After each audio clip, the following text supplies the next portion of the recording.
পুরো ছাপড়ি লাগছে এই হেয়ার স্টাইলে। ও তাহলে নিজেও মানছিস যে তুই ছাপড়ি? এই ড্রেসের সঙ্গে এরকম হেয়ার স্টাইল কে করে ভাই? সুমি করে ভাই।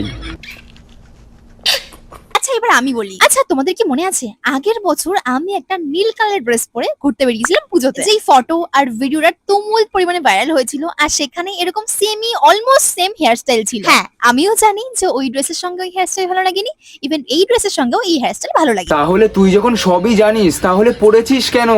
ঠিক বলেছো। রোস্ট হওয়ার খুব শখ তাই না? সুমি আমাকে বলল, মা একটু রেডি হয়ে নাও, চলো একটু ঘুরে। সবকিছুই বুঝলাম কাকিমা, কিন্তু এরকম হেলিকপ্টারের মতন গোল গোল ঘোরার কি মানে?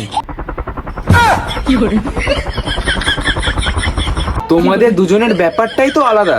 তোমার মেয়ে ওদিকে শ্যায়া ব্লাউজ পরে জঙ্গলে দৌড়দৌড়ি করে বেড়াচ্ছে, আর এদিকে তুমি চুল ধরে গোল গোল ঘুরছো।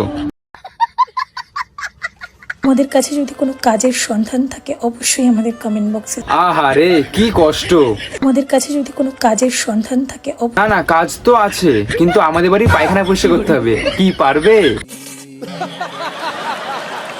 একটা মেয়ে যতই টাকা ইনকাম করুক না কেন, নিজের সংসারে কাজ কিন্তু নিজেকেই করতে।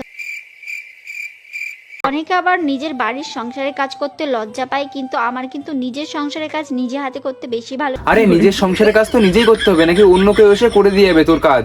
ঠিক বলেছো। এত বড় হয়ে গেছিস তাও তোর বুদ্ধি হাঁটুর নিচে। একটা মেয়ে যতই টাকা ইনকাম করুক না কেন, নিজের সংসারে কাজ কিন্তু নিজেকেই করতে। এই এদিকে আয়।